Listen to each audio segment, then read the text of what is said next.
শনিবার রাজধানীর হোটেল ইন্টারকন্টিনেন্টালে জনতার ইশতেহার শীর্ষক আলোচনা সভা হয়।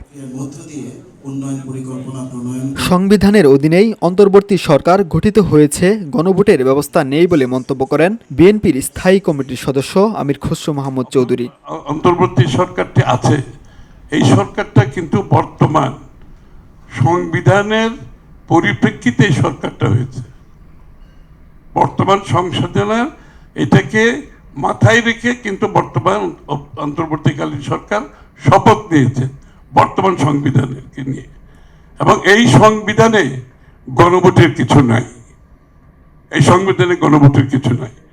আপনাকে যদি গণভোট করতে হয়, আপনি বাংলাদেশের বর্তমান সংবিধান অনুসারে আপনাকে আগামী দিনে যে সমস্ত দল তাদের ইচ্ছার রূপরেখা থাকতে পারে, প্রস্তাব থাকতে পারে, তাদেরকে জনগণের ম্যান্ডেট নিয়ে সংসদে এসে সংসদে পাশ করার পরে সেই বিষয়গুলো গণভোটে যেতে পারে।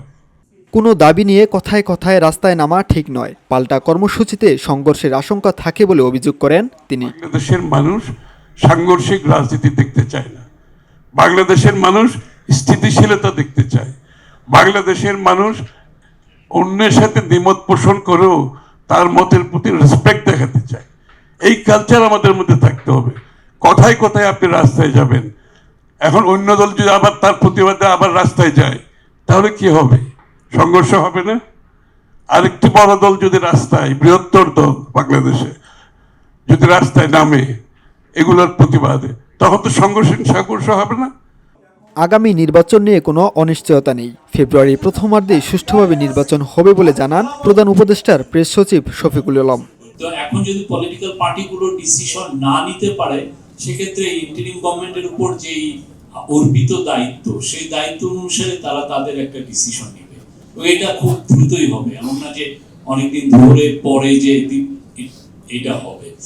আরেকটা হচ্ছে যে যাতে করে ইলেকশন রিলেটেড কোনো ধরনের কোনো অনিশ্চয়তা যাতে না থাকে। জনতার ইশতেহারই হওয়া উচিত, শুধু প্রযুক্তি নির্ভর ইশতেহারে বিশ্বাস নেই বলে মন্তব্য করেন বাংলাদেশ জামাত ইসলামের সহকারী secretary general doctor Hamidur Rahman Azad. একটি সুন্দর বাংলাদেশ আমরা চাই, নতুন বাংলাদেশ চাই। আমরা পিছনে দিকে রেখে আসা যে ইতিহাস, সেটা পুনরাবৃত্তি দেখতে চাই না। সুন্দর আগামীর পদ্ধতি চলতে হয়, তাহলে অবশ্যই আমাদেরকে সংস্কারের মধ্যে দিয়ে এগোতে হবে। দীর্ঘ 9 মাস ধরে কিন্তু সরকার এই চেষ্টাটা করেছে। ঐক্যমত্য কমিশন 6টা কমিশন নিয়ে হয়েছে, এর আগে 11টি ছিল।